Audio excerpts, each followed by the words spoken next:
कुतुब मीनार किसने बनाया था? इसको लेकर काफी विवाद है। मुस्लिम इतिहासकार कहते हैं कि यह कुतुबुद्दीन ऐबक ने बनवाया था, परंतु हिंदू इसे विष्णु स्तंभ मानते हैं, जो कि राजा समुद्रगुप्त ने बनवाया था। आज के वीडियो में हम विश्लेषण करने की कोशिश करेंगे कि क्या सच में ही कुतुब मीनार गुलाम वंश के संस्थापक कुतुबुद्दीन ऐबक ने बनवाया था, या फिर यह हिंदुओं द्वारा बनाया गया विष्णु स्तंभ है।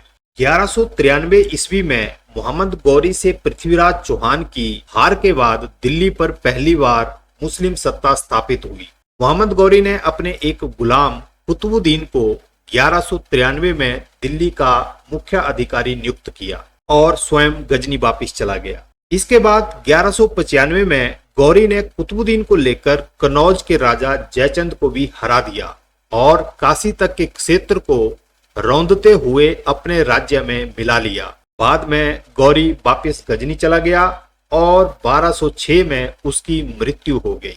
मोहम्मद गौरी की मृत्यु के बाद हिंदुस्तान में नियुक्त उसका प्रतिनिधि कुतुबुद्दीन ऐबक खुद ही दिल्ली का सुल्तान बन गया और अपने स्वतंत्र राज्य की स्थापना की। कुतुबुद्दीन जाति का तो तुर्क था, परंतु मोहम्मद गौरी का गुलाम होने के कारण उसके राजवंश को गुलाम वंश ही कहा जाता है। यही वह कुतुबुद्दीन ऐबक है जिसके नाम पर कुतुब मीनार का नाम रखा है। मुस्लिम इतिहासकार लिखते हैं कि कुतुबुद्दीन ने अपनी विजय की याद में यह स्मारक बनवाया था। यहाँ तक की कहानी तो हम सबको पता है। अब इसके आगे हम इस सारी कहानी का विश्लेषण करेंगे कि क्या क्या हुआ था। 1193 ईस्वी में पहली बार गौरी पृथ्वीराज चौहान को हराने में कामयाब हुआ था और 1195 ईस्वी में राजा जयचंद को हराकर पूरी तरह से दिल्ली पर उसका कब्जा हुआ था। इसके बाद उसने कुतुबुद्दीन को दिल्ली का कार्यकारी अधिकारी नियुक्त किया था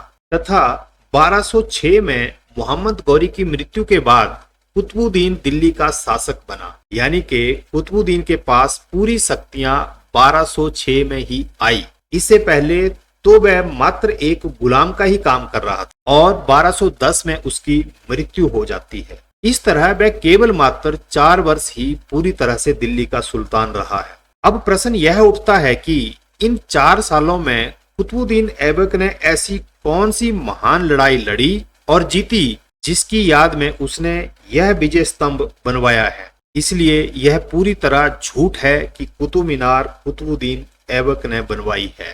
दूसरा, अगर हम देखें तो अरब में इस्लाम की शुरुआत से लेकर 1210 ईस्वी तक दुनिया भर में और खासकर गजनी में ऐसा कोई भी निर्माण नजर नहीं आता। हालांकि गजनी को मुसलमानों ने पूर्ण विजय करके उसका इस्लामीकरण भी कर दिया था। तो इस तरह का निर्माण गुलाम की राजधानी से पहले बादशाह की राजधानी में नहीं होना चाहिए था, यानी दिल्ली की जगह गजनी में बनना चाहिए था, पर ऐसा नहीं है। यहाँ एक और प्रश्न खड़ा होता है कि अगर कुतुब मीनार कुतुबुद्दीन ऐबक ने बनवाई थी तो वहां पर हिंदू चिन्ह, पुराने हिंदू मंदिर, मूर्तियां और निर्माण की शैली हिंदू क्यों है?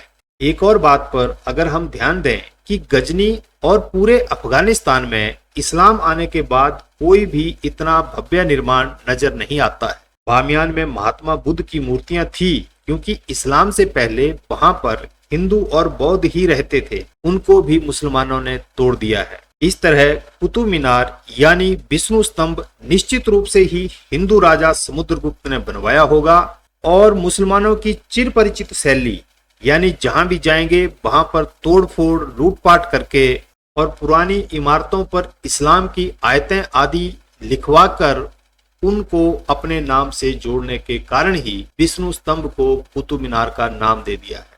लेकिन अफसोस, आजादी के बाद भी हम अपनी इन धरोहरों को अभी भी आजाद नहीं करवा पाए।